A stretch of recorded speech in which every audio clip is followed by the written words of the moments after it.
poor girl was forced to marry a disabled man unaware he's a CEO who truly loves her. Hello, everyone. Before we begin today's story, I have a small favor to ask. Please hit subscribe and turn on the notification bell so you never miss our channel's new videos. It is quick, free, and the best way to support us in bringing you more dramatic stories. Your support means the world to us. Where are you watching from? Drop your city or country in the comments below. Thank you very much. Now, let us return to our main character. Rain clung to the windows of the small county courthouse, turning the world outside into a blur of gray streaks and trembling reflections. Inside, Emily Carter stood at the entrance, her fingers tightening around the thin strap of her thrift store purse.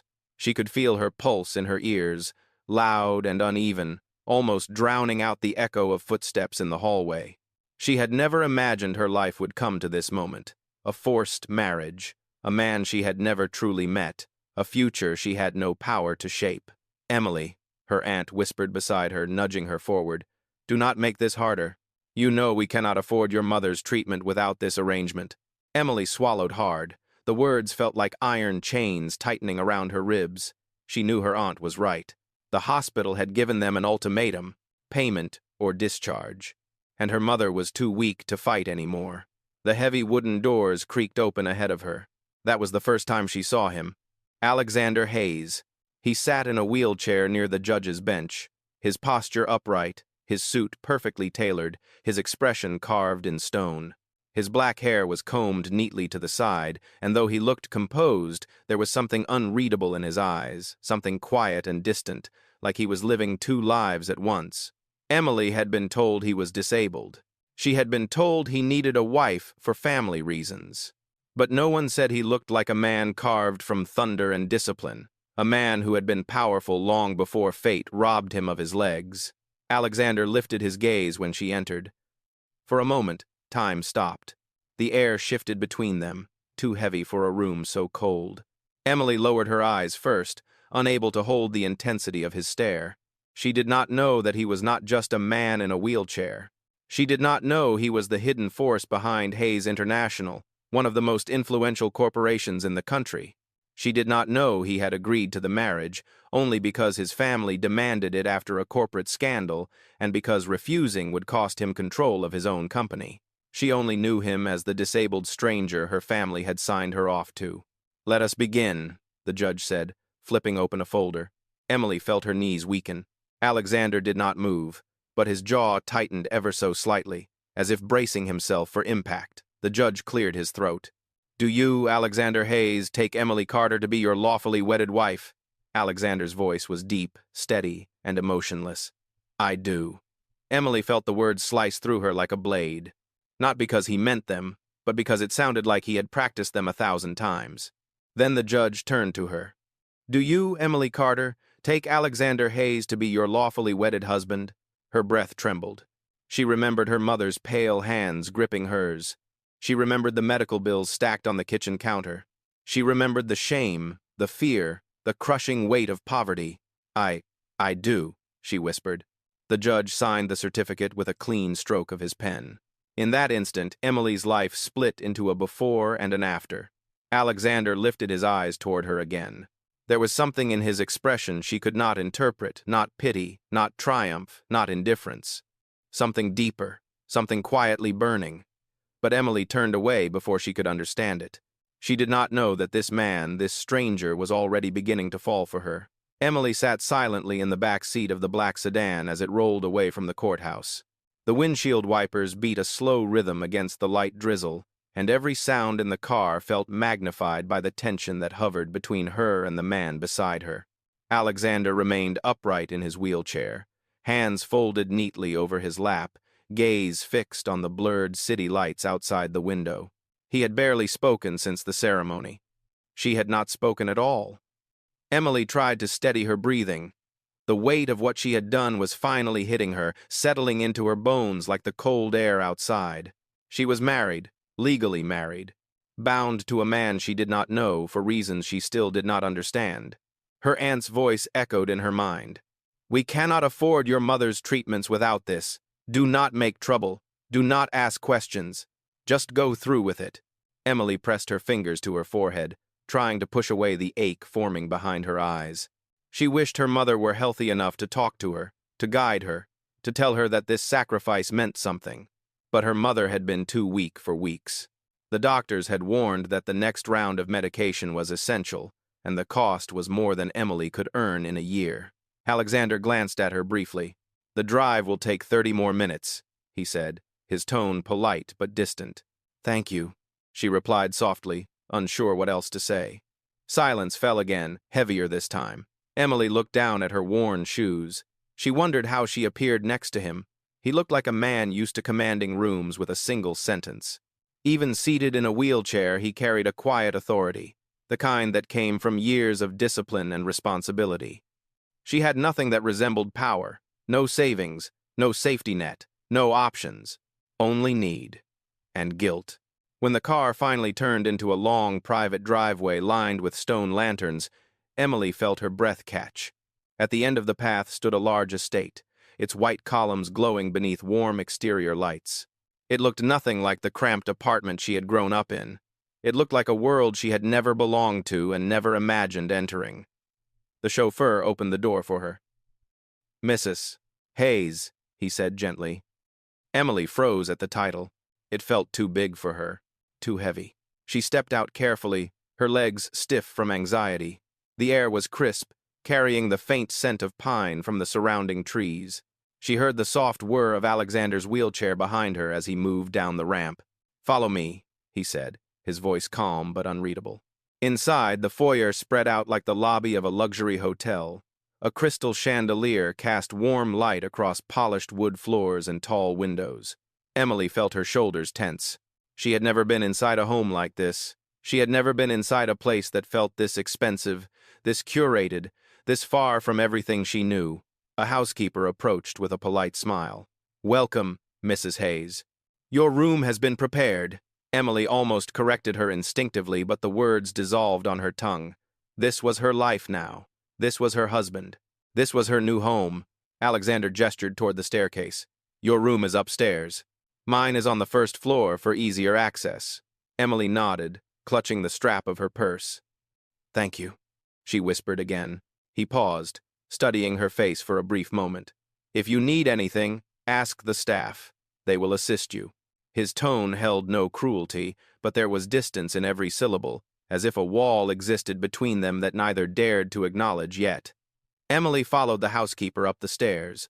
Each step felt like she was climbing into a life stitched together by desperation and obligation. Her heart ached with the truth she could not escape. She had married him to save her mother. She had married him because she had no other choice. She had married into a world that would never see her as equal, and Alexander Hayes had secrets of his own secrets she had not even begun to discover. Emily stood quietly in the doorway of her new room, unsure whether to step inside or retreat back into the hallway. The bedroom was far larger than her entire apartment back home. Soft cream walls, a neatly made queen bed, a writing desk beside a window overlooking the garden, and a closet that probably cost more than her yearly income. Everything smelled faintly of lavender and polished wood. The housekeeper set a folded blanket on the bed. "If you need anything, please ring the service bell on the nightstand." Emily nodded politely. "Thank you." When the door closed and she was finally alone, the silence grew thick around her. She placed her purse on the bed and sank into the mattress, the softness unfamiliar and almost intimidating. Her hands trembled slightly as she opened the zipper and removed a small object wrapped in tissue paper. Her mother's silver locket. The only heirloom they had. The only thing that reminded her of the life she came from. She kept it close during every hospital visit. Every night she cried alone. Every morning she told herself she would somehow survive.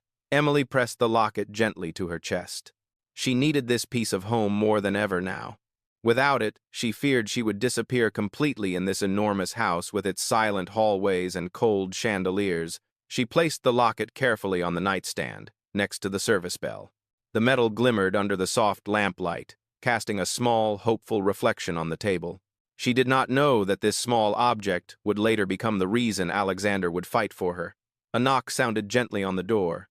"Come in," she said. The door opened, and Alexander sat there in his wheelchair, looking more composed than earlier at the courthouse. His expression remained calm, but his eyes flicked briefly to the locket before returning to her face. "I wanted to check if you were settling in," he said. "Yes. Thank you. The room is very nice," Emily replied, trying to keep her voice steady. Alexander nodded. "I know this situation is difficult for you. It is difficult for both of us. I did not choose this arrangement any more than you did." Emily looked down at her hands. "I understand." He cleared his throat, as if choosing his next words carefully. "There are expectations from my family and from my board. They will watch us closely. It is important that we appear united at public events." Emily's stomach tightened. "I will do what is required." Another pause. His eyes drifted again toward the silver locket. "That is special to you." She touched it gently. "It belonged to my mother. I do not have much, but this is something I promised myself I would never lose." Alexander nodded once more, a controlled but noticeable shift in his expression, as if something tightened inside him. "Then keep it safe. Things here can be complicated." He glanced around the room, his gaze lingering on the window. "There is a dinner tomorrow evening with my relatives. It will be your first appearance as my wife." Emily swallowed hard. "What should I do?" "Carry yourself with confidence," he said. "Speak only when spoken to, and keep the locket with you. It suits you." His words surprised her. He rarely offered anything that resembled personal opinion, yet the comment held a softness she was not expecting. "I will be ready," she said quietly. He nodded and turned his chair toward the door. "Good. Rest for tonight. Tomorrow will be long." The door closed behind him with a soft click, and Emily remained seated on the edge of the bed, her thoughts tangled and heavy. She looked at the locket again.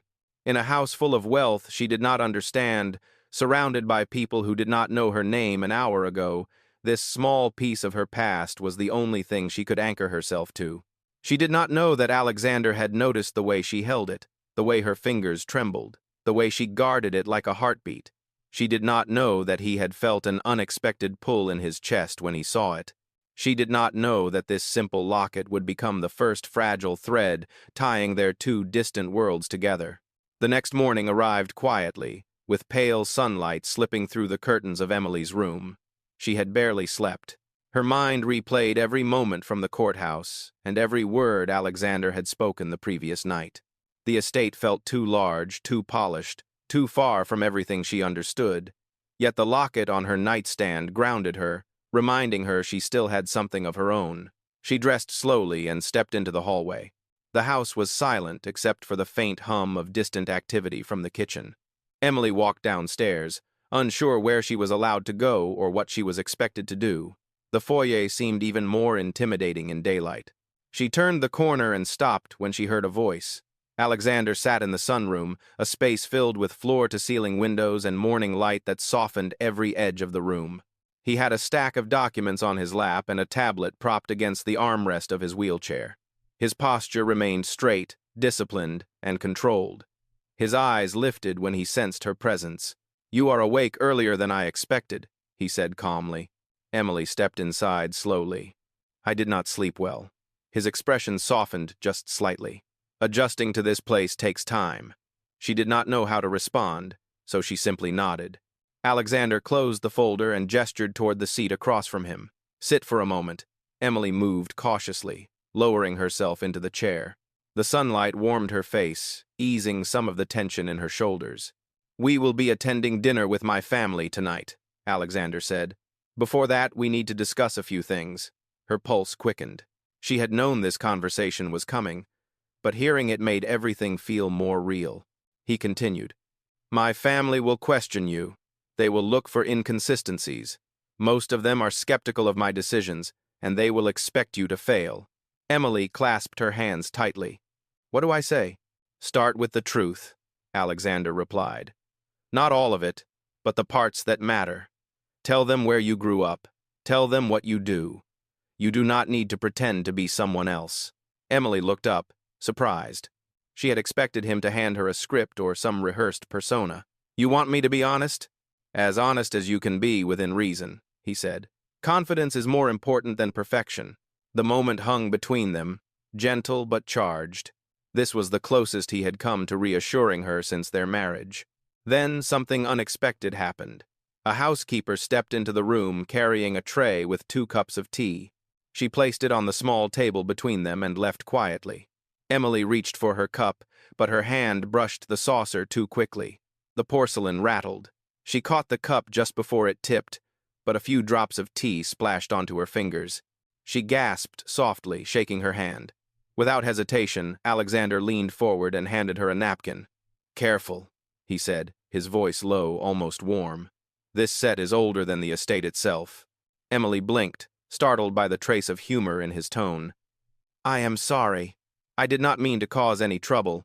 "You did not," he said. "If anything, it is refreshing to see someone in this house who is not afraid to be human." The words settled into her chest, gentle and unexpected. She smiled faintly, the first real smile she had shown him since their marriage. "I will try to do better." "You already are," Alexander said. For a brief moment, the air between them felt different, lighter, less fragile. It was not affection, not yet, but it was the beginning of something neither of them dared to name. Alexander straightened. "After breakfast, I will have the driver take you to choose an outfit for tonight. Wear whatever makes you comfortable, but keep the locket with you." She touched the silver pendant at her throat. "I will." He nodded. "Then we have a long day ahead of us." As Emily stood to leave the sunroom, she felt a shift inside her, a small one, but unmistakable. For the first time, she sensed that Alexander was not only the man she had been forced to marry. There was something vulnerable beneath his calm exterior, something that made her wonder who he was before the wheelchair, before the pressure, before the walls around his heart hardened, and whether she might one day be allowed to see it. The afternoon passed more quickly than Emily expected. After breakfast, a driver escorted her to a boutique in the city, where a stylist selected a simple but elegant navy dress for the family dinner. It was not extravagant, but it fit her perfectly and made her feel like someone who belonged in a place that had once terrified her. By the time she returned to the estate, the sun was beginning to dip behind the trees, casting long shadows across the courtyard. The air carried the smell of pine and the quiet hum of insects settling in for the evening. Inside the foyer, Alexander waited. He wore a tailored charcoal suit, his posture strong and composed in his wheelchair. The light reflected softly against the silver watch on his wrist. When Emily walked toward him, he studied her with a calm, measured gaze. "You look appropriate for the occasion," he said. Emily exhaled softly. "Thank you. I hope I do not embarrass you." "You will not," he replied. "Just stay close when we enter. The family can be overwhelming." She nodded, feeling the weight of his words. This dinner was not just a meal, it was a test of her composure, her presence, and her ability to stand beside a man whose world was built on scrutiny and expectation. The ride to the Hayes family residence took only 20 minutes.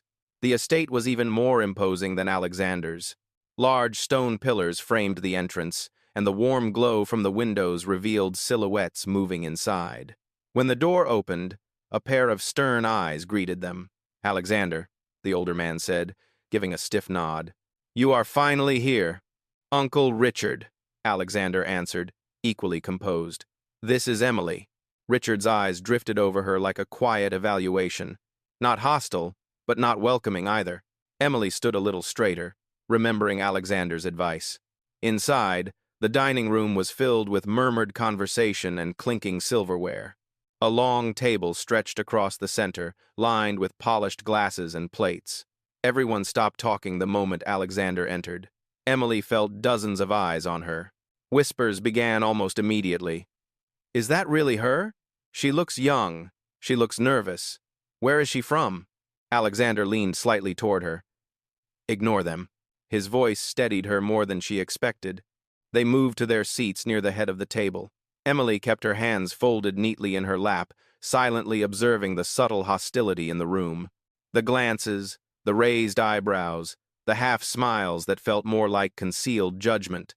A woman with sleek blonde hair leaned forward. "So, Emily, where exactly did you say you met Alexander?" Emily hesitated, aware that every eye in the room was waiting for her answer. "We met through family arrangements," she said carefully. The woman smirked, unconvinced. "How traditional." Alexander's voice cut through the room. "Emily has been nothing but respectful." That is more than I can say for some people. A ripple passed through the table. Emily blinked, surprised by the firmness in his tone. Richard cleared his throat. Alexander, we just want what is best for the company. Your marriage raises questions. Alexander turned toward him, expression steady. My personal life is not a shareholder's vote. The tension in the room grew dense. For the first time, Emily saw it clearly, the pressure on Alexander. The expectation that he must constantly defend himself because of his disability, because of his injury, because of the image the board demanded from him. Emily inhaled, then spoke softly but firmly. I understand that you all care about him. I care about him too. We are doing our best. The room fell silent. Even Alexander looked at her, a flicker of surprise behind his usually guarded eyes. It was only one sentence, but it shifted something. The tone, the atmosphere, the way the family looked at her. Not acceptance, not yet, but acknowledgement. Dinner continued with strained but calmer conversation. By the time they left the estate and returned to the car, the night air felt cold and gentle. Emily leaned back in her seat, releasing a breath she had been holding for hours. You handled that well, Alexander said. She looked at him. I just told the truth. Yes, he said quietly, and that is something this family rarely hears. Their eyes met, not with warmth, but with recognition. Two people navigating a world they never chose, slowly discovering they might not be as alone as they believed. The car ride back to Alexander's estate was quiet, but it was not the uncomfortable silence they had shared before. Emily sensed a shift in him, something subtle but unmistakable. He looked less guarded, less distant, as if her presence at the dinner had eased a weight he had been carrying alone. When they arrived home, Alexander instructed the driver to leave them at the garden entrance. The night was cool, and a faint breeze rustled through the tall hedges and soft petals of the white roses lining the walkway. Emily walked beside his wheelchair, the gravel crunching gently beneath her shoes. I hope I did not make anything worse, she said quietly. You did the opposite, Alexander replied. You handled yourself with more grace than most people in that room. She tucked a loose strand of hair behind her ear. They did not seem very welcoming. They rarely are, he said. Not to anyone new, certainly not to anyone who does not fit their expectations. His tone held a bitterness she had not heard before. Emily looked at him more closely. They treat you that way too, do they not? Alexander stopped moving. His hands tightened slightly on the wheels of his chair. For a moment, he did not speak. When he finally turned his head toward her, his voice was low, stripped of its usual composure. They see my injury as weakness, he said. They think the company would be better off if I stepped down. My uncle, the board, even some of my cousins. They believe a man in a wheelchair cannot lead. Emily felt something twist in her chest. But you are still the CEO. You are still capable. Alexander let out a slow breath. They do not care about capability. They care about image. The words hung in the air like a confession he had held in for years. Emily walked around to face him directly. You do not have to prove anything to them. He met her gaze, and for a rare moment, the veneer of control slipped away. Vulnerability flickered across his expression, raw and unshielded. You say that, he murmured, but you have no idea what it took to keep that position. The accident nearly destroyed my career. The board gave me one condition to maintain my authority. Stability, tradition, a marriage. Emily's breath caught. A marriage? He nodded. They said it would reassure investors. Show them that my life had direction, structure, normalcy. They wanted someone polished, someone from our social circle. Her voice came out quieter than she intended, but instead, you got me. His eyes softened in a way she had never seen before. I got someone honest, someone real. A warmth spread through her chest, unexpected and disarming. She looked toward the garden lights flickering softly among the roses. So this arrangement, it was because of them, because of the board, and because of the accident, he added. Before the injury, I never had to justify my decisions. After it happened, every move I made became a trial. Every step I could not take became an excuse for them to question me. Emily's hand rested gently on the back of his chair, a gesture so small yet so grounding. I am sorry, Alexander. He shook his head. Do not be. I have lived with their expectations for so long that I learned to accept them. But tonight, when you defended me, It was the first time in a long time that I felt someone was on my side. The confession hit her like a quiet ache. She had not expected her words at the dinner table to matter that much. Alexander looked down at his hands, his voice dropping. I do not let people close anymore. After the accident, I became good at building walls. But you, somehow you walked right past them. Emily felt heat rise to her cheeks. She did not know what to say, and the silence that followed was gentle rather than uncomfortable.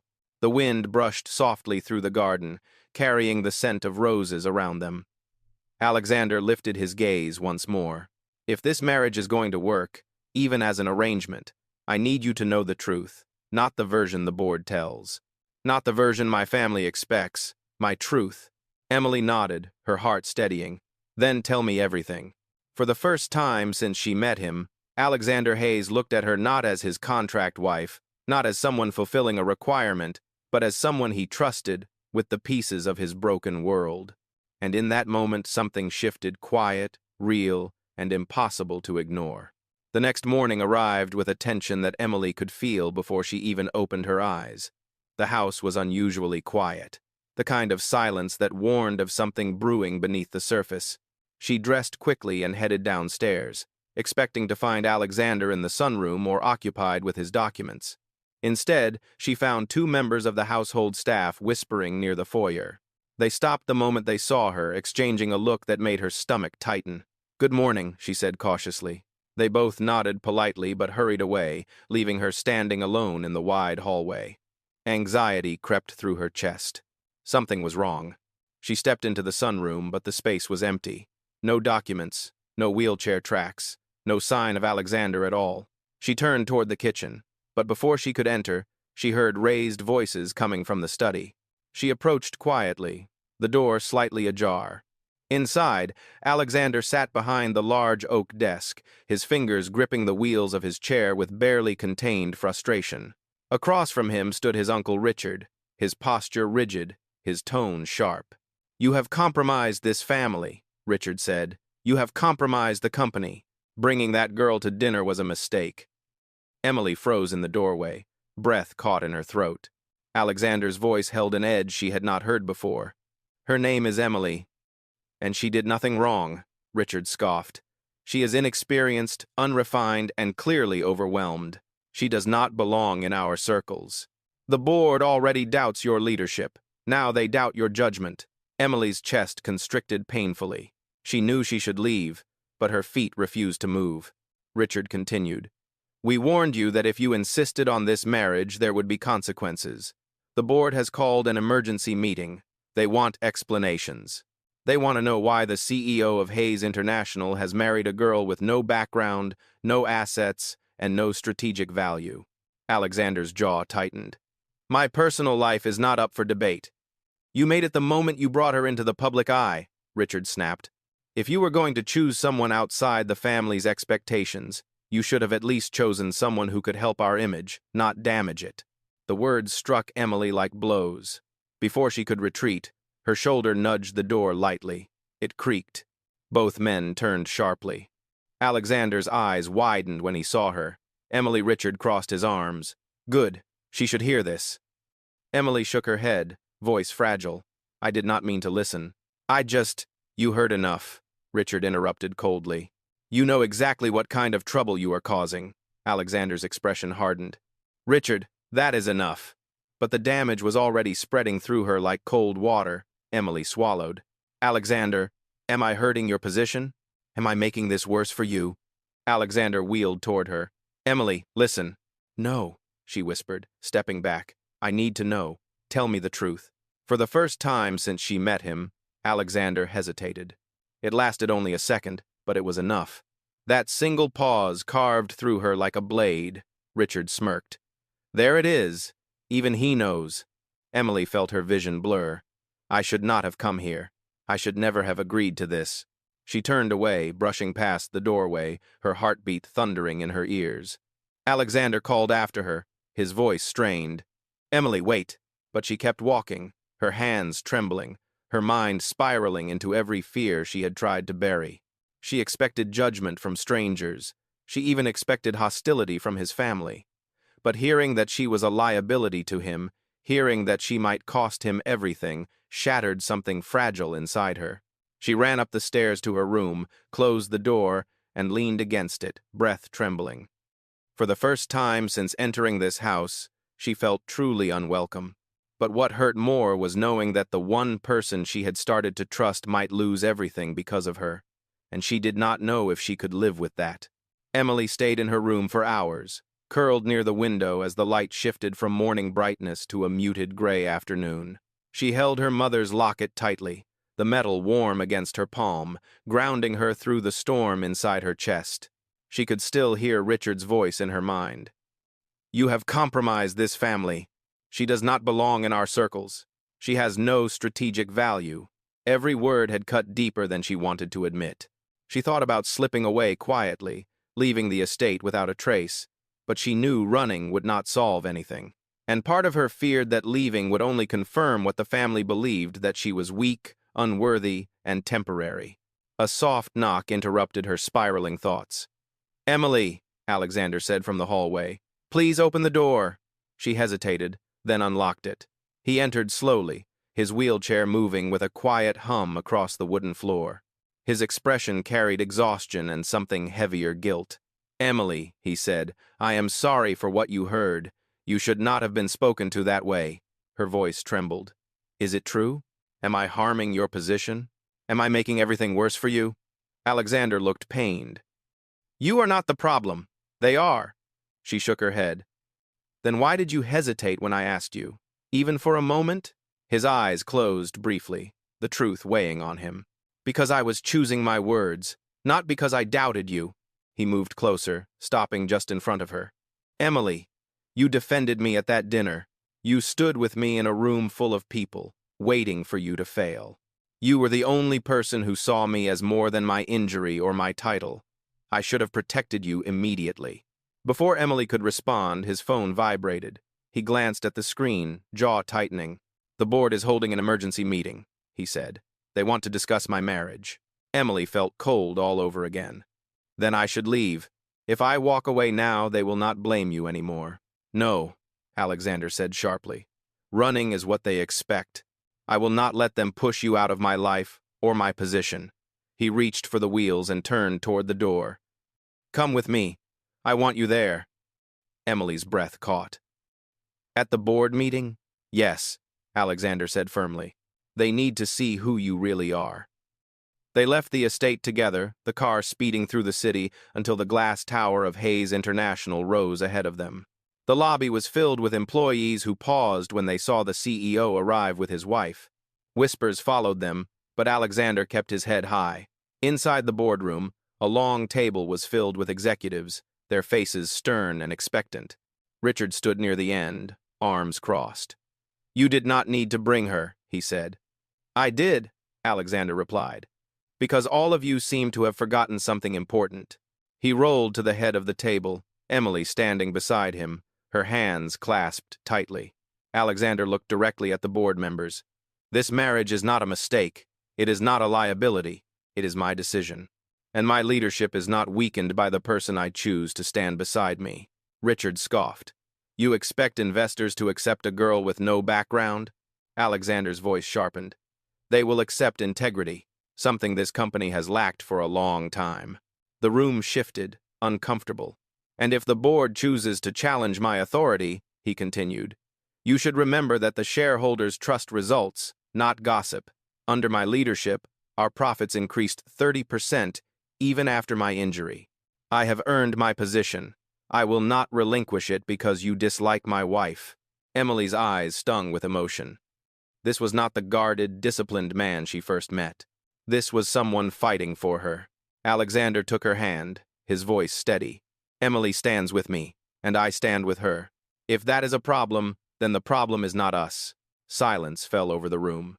One by one, the board members looked away, unwilling to challenge him further. Richard's expression tightened, but even he knew the vote would not go in his favor. Alexander turned to Emily. "Let us go home." As they exited the building together, the late afternoon sun cast a warm glow through the glass facade. Emily squeezed his hand gently, feeling something she had not felt since the day she married him. safety, respect, something close to belonging. And deep in her heart, something else began to bloom. Quiet, hesitant, but real. The sun was dipping behind the skyline as Alexander and Emily returned to the estate. The tall windows glowed with warm light, and the quiet hum of evening settled across the property like a soft blanket.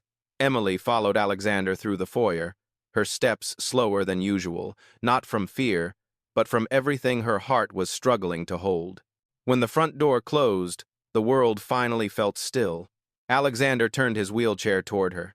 His shoulders relaxed, the tension from the board meeting releasing little by little. For the first time since she met him, he looked free, as if he had finally pushed back against a storm that had followed him for years. "Emily," he said gently, "sit with me for a moment." She moved to the living room and lowered herself onto the sofa across from him. The soft glow from the fireplace illuminated his face, revealing exhaustion but also something warmer, something steady. "I need you to know something," he said. "When I agreed to this marriage, it was supposed to be a contract, a strategy, a way to protect my position." Emily nodded, though her chest tightened at the reminder. "But you changed everything," he continued. "You did more for me in a few days than people in my life have done in years." She looked down at her hands. "I did not do anything extraordinary. You defended me when everyone else doubted me," he said. "You stood beside me when you had every reason to run, and you never once treated me like a burden." Emily felt warmth spread through her chest, quiet and overwhelming. "You are not a burden, Alexander. You never were."